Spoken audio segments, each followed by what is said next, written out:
You hear them all? Oh, they're like, oh, 37, 10, and 6. He's back. Come on now. Listen, people. I'm watching ESPN. I'm hearing all this stuff about LeBron James, how great he is, how he's taking no prisoners this year. He's dominating. He took over that game. Did it surprise anybody? I've seen this for 7 years in Cleveland.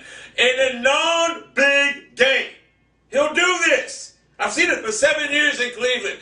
Did it surprise me he had a dominant game? No. But where was this performance in the finals last year when the Heat needed them? Where was it? Was nowhere to be found. Didn't even want the ball in game 5 now, did he? So I ask you, why does he so-called, how come after the offseason he becomes a dominant player? No, he's the same player. He did this for 7 years in Cleveland.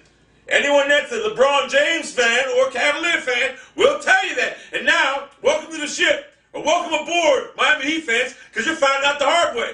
He's going to have great games up until the playoffs starts. Then he'll have some more good games. And then, if they get to the finals, he's going to be trying to muster enough strength to have a big game. But you know what? It's going to seize up here and seize up here or down here. He's not going to be able to do it. See, what happens sometimes to athletes, now there's no denying LeBron James is the greatest basketball talent that we're ever going to see on a basketball court. You can't deny that. You can't tell me there's no one physically with gifted tools as LeBron James has ever played this game. No. Michael Jordan, no. Kobe Bryant, no. LeBron has them all, but he doesn't have this. He doesn't have this. That's why we'll never, and he probably will never win a title. See, what happened to LeBron James is he wanted to acquire a title so bad. He knows he don't have that killer instinct. So what did he do? You can't buy that. You can't buy that. You can't buy killer instinct. So what did he want to do the next best thing? He thinks in his little mind that I'm going to go ride Dwayne Wade's coattail. And what happened last year? Tried riding it. And at some points, in some juncture in them games, it looked like Dwayne Wade wasn't even broke down. It looked like he was just like, help me, help me. And LeBron just couldn't do it. He looked disinterested. Game 5 against Boston. Anyone remember that? In Cleveland.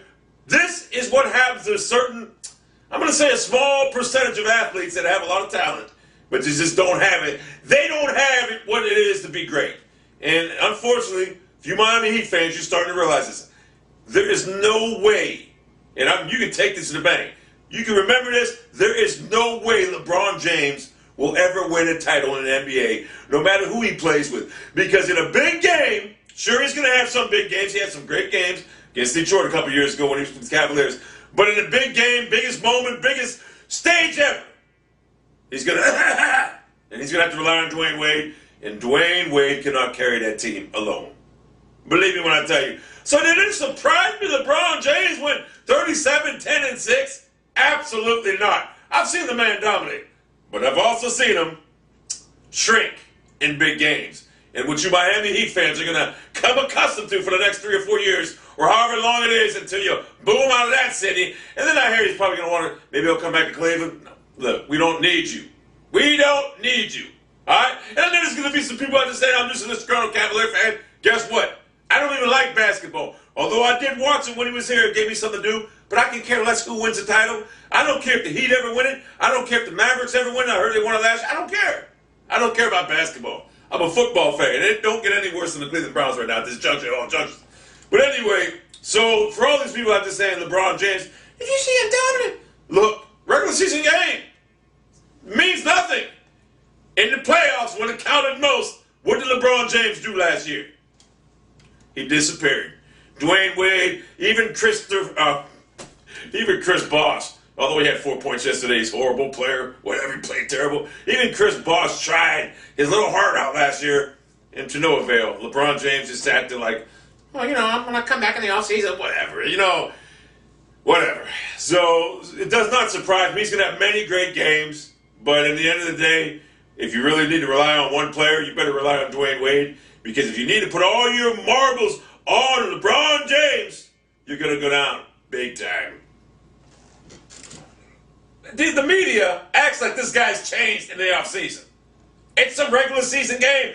We've seen it for 7 years in Cleveland. He does this all the time. He's going to have some dominant performances. But as soon as the game's on the line, where's he at? Well, he will have some good games when the game's on the line. He had Detroit game. Remember, scored 27 of the last 29 points. Great performance. I got to take my hat off to him.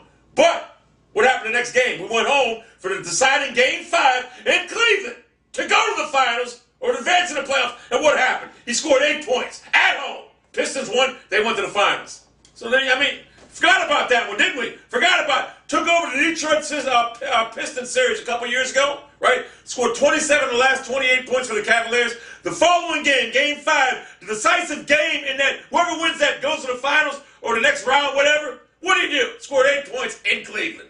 At home. We lost. So what does that tell you? Big moment. Some hombres shrink.